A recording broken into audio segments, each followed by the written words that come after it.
Hi guys, it's Joel, and I wanted to do a series on dreams and the most common dream archetypes and images. A lot of people have asked me questions about dreams and about what certain things mean and to do a video on it, and so I'm going to go through some of the most common symbols that you might see.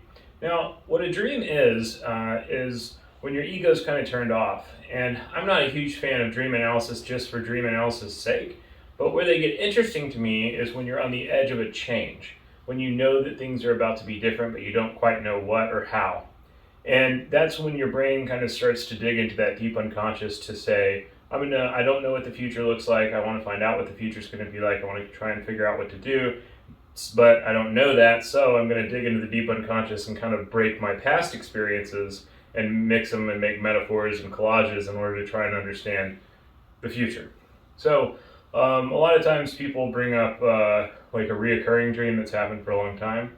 You know, a reoccurring dream is when you're not really hearing something that your unconscious is trying to tell you. So it's saying over and over again, "Hey man, come on, you need to get this. This is what's going on. There's a party in your basement. There's a party in the basement of your house, and you're missing it." Or a snake's in the wash basket, or whatever the dream is, and you're not getting that meaning of it. You're not acting on what it's trying to tell you to do.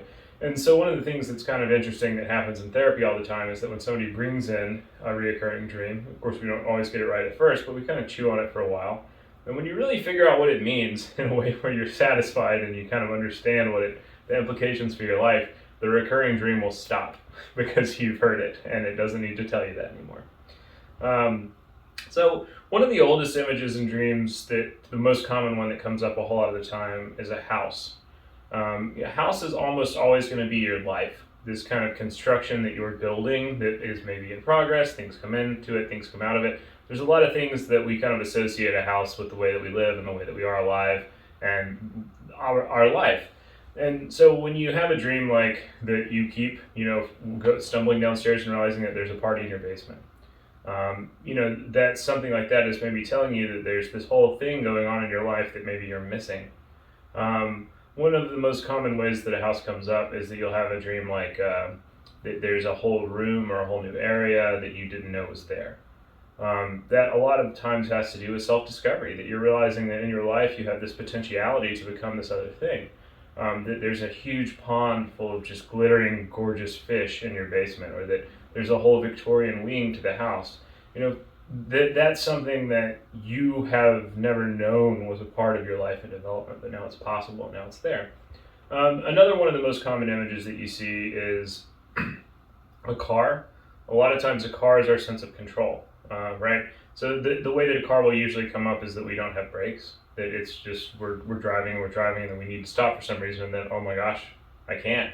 And then I just have to keep going, and it's sort of playing with that idea of what you can't stop, you don't have control over this, there is no pause button on life. And when things in life sort of remind you that that is the case, that the speed of this thing is not up to you. You don't always get to pick when you have children, or you don't always get to pick when you're finding yourself in love, or you don't always find yourself getting to pick when maybe you're getting sick or you're about to die, or someone else does. That you have this dream that you're just turning the wheel and going and you want to stop but you can't, and it's kind of reminding you that that sense of control is not up to you as much. Sometimes they get more complicated. Getting lost in the car a lot of times is that, people driving in heavy fog. That's a very common recurring image. Another image that comes up a lot is this idea of a garden. I mean, this is one of the oldest images in mythology and literature and legend. It's a very old archetype, and a garden is almost always the self. And a garden will almost always have layers. It'll be kind of labyrinthian. And so you find yourself in a desert, and then you come across a couple plants, and then the garden gets more dense and lush, and maybe that's the dream. That you're sort of getting closer to the heart of the self, the real self at the center of yourself, not the protected parts, and not the ego.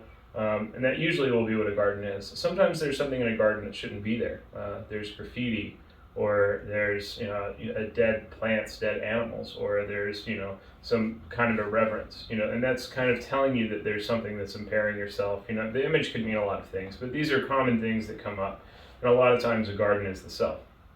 Now, I do a lot of shadow work. A lot of people ask questions about shadow work. The shadow can look like a ton of stuff because it's one of the largest and most complex archetypes, but three of the kind of animal symbols that you see a whole lot of the time in dreams that come up in regards to the shadow is like one, a wolf. A lot of times kids will have dreams about wolves.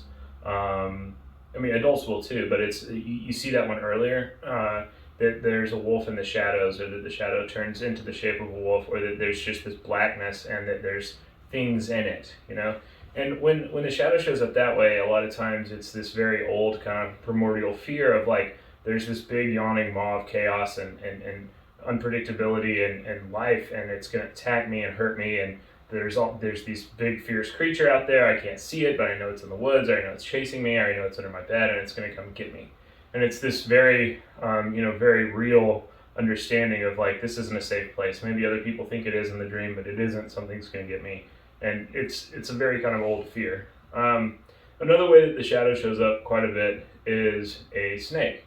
There's definitely a lot of mythology that has to do with snakes sort of coming in and messing something up. A snake is an intruder. It's something that the way that you associate the shadow of the snake versus like a wolf as a shadow symbol is that it's something that is going to come and get you. A lot of times snakes hold on to you. You can't quite get rid of them. Or they're coming and invading a space where they shouldn't be, like a garden or a house, or you're in the beautiful woods and then all of a sudden it's there. It's kind of this intrusive thing that is there to like ensnare you, bite onto you, wrap you up. It has a lot to do with that shadow feeling of this kind of truth that you're avoiding, that this thing is coming for you and you're kind of in denial about it.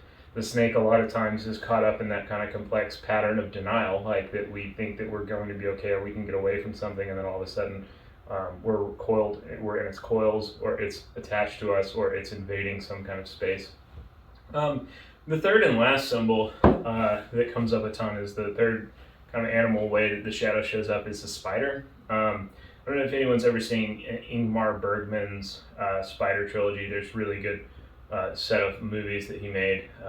His screenwriter, very old movie maker, but the movie, I think Through a Glass Darkly is probably the best one if you want to watch one of those. They're a commitment. It's not a date movie, but the whole symbol of these is the shadow as a spider. It's kind of the controlling image of the trilogy. The spider is something that is an invader, but unlike the snake, it kind of is invisible. It shows up as this thing that's just reaching through walls. A lot of times the spiders will come through walls, will come through you, come out of you. It's a boundary transgressor in a way that's makes you feel very vulnerable and makes you feel like you have lost the sense of what the rules are. Spiders are kind of rule breakers. When you see them show up in dreams, they're always something that's like too big or too small, or there's too many of them, or they're able to go through water and space, and it's the way that your shadow is kind of saying like, you don't really know how this works, you don't know up from down. They're very much kind of a chaos image, that like, if a wolf is going to eat you, you kind of know the rules. Like, you are small, these things are big, they're out there, they're in the darkness, they're going to come get you. With a spider, you don't quite know what the rules are, and that's kind of how that fear shows up, that shadow fear shows up in dreams. So I hope this series has been interesting. If you guys like it, give me a comment, and maybe I'll do another one. If you want to hear a series on something else, then give me a comment about what that is, and hopefully I'll get to you. I hope everything is going good, and I will talk to you soon. This is Joel with Taproot Therapy. Goodbye.